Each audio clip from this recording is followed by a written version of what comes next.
with J plus Dan. I'm Jay. I'm Dan. And today we're going to make one of my favorite childhood recipes, pineapple upside down cake. It's a cake that my Panamanian grandmother made all the time. It's delicious. It's a basic pound cake recipe. It's nice and thick so it holds up to the caramelized brown sugar and pineapple that gets to go on top.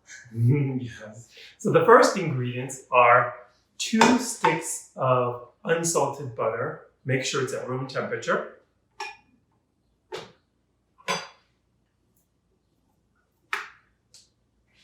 We're going to let that cream for 2 minutes before we add the rest of the ingredients.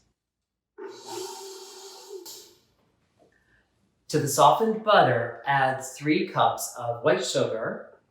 We're going to add that in gradually.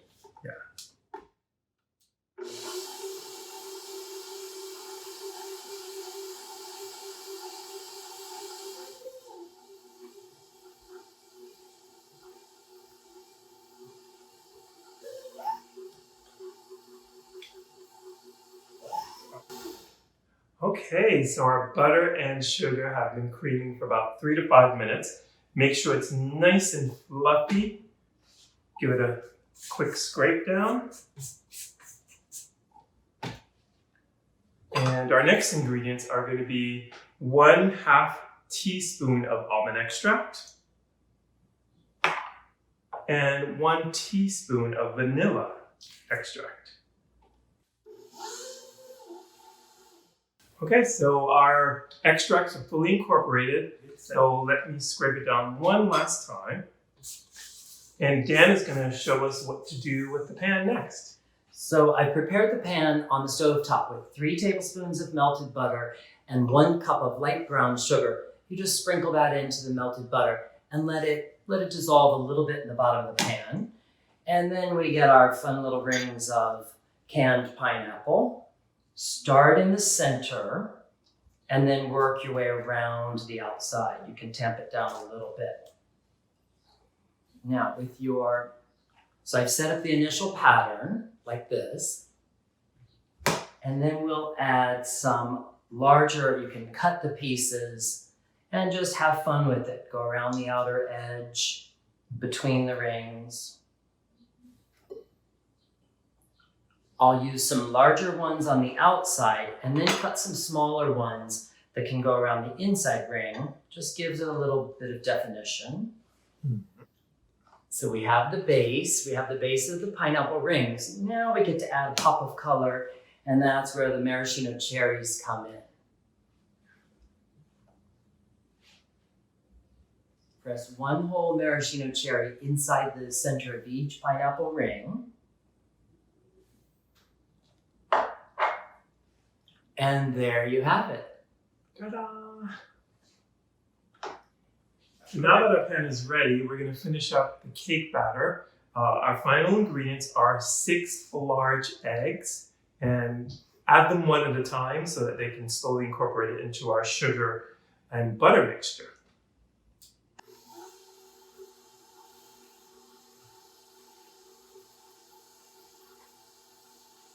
All right, so I'm just scraping it down one more time. Make sure all the eggs and all the ingredients are fully incorporated. While that's getting the scrape, I'll go grab our flour.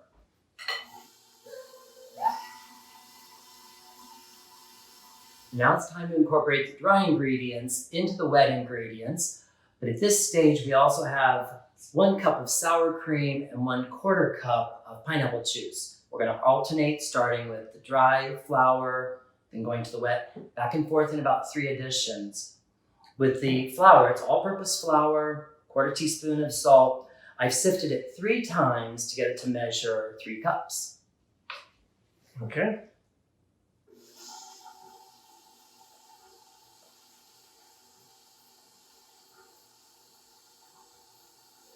So you just let that mix a little bit, and then you add 1/3 of the sour cream.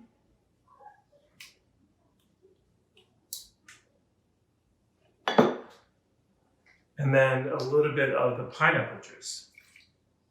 So that was the pineapple juice from the can. And that's why we just had to buy one thing and not deal with going out to buy pineapple juice too. For the final addition, use just that little bit of flour you have left over. We'll add that in, give it a little mix so we're not to overwork it.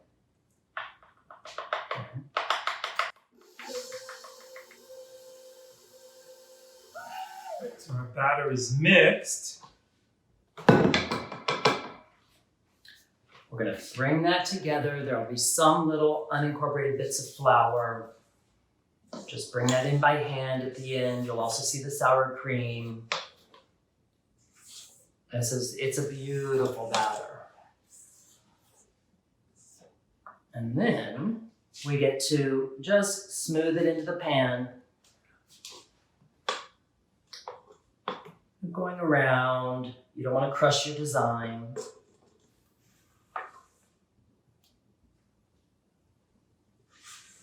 So this is the pound cake recipe, so it's very dense and it needs that density so that it stands up to the pineapple filling on the bottom. So that when you turn it over, it'll stay. So there it is. This gets to go in the oven at 350 degrees. Mm-hmm. And we find with the 10-inch, this is a 10-inch pan, 3 inches deep. It takes us, in our oven, it takes a good hour and 15 minutes. But you could check after an hour and 10, hour to 20, until the cake tester comes out clean. Hi, welcome back. The cake has finished baking and we let it cool on the rack for at least 15 minutes upright. Now it's time for the big reveal. All right, let's see how this goes. So you've got 2 racks. Flip this over. Booyah. And then just shimmy that on there. I like to do a little hula hand for luck. That's hula in oven mitts. All right, let's see. Easy at first. Let it drip, drip. We come up. Perfect. Okay, so there it is. Let's check it out. So that's going to take another, what do you say, like another hour, a couple hours to let it set. It could sit out overnight.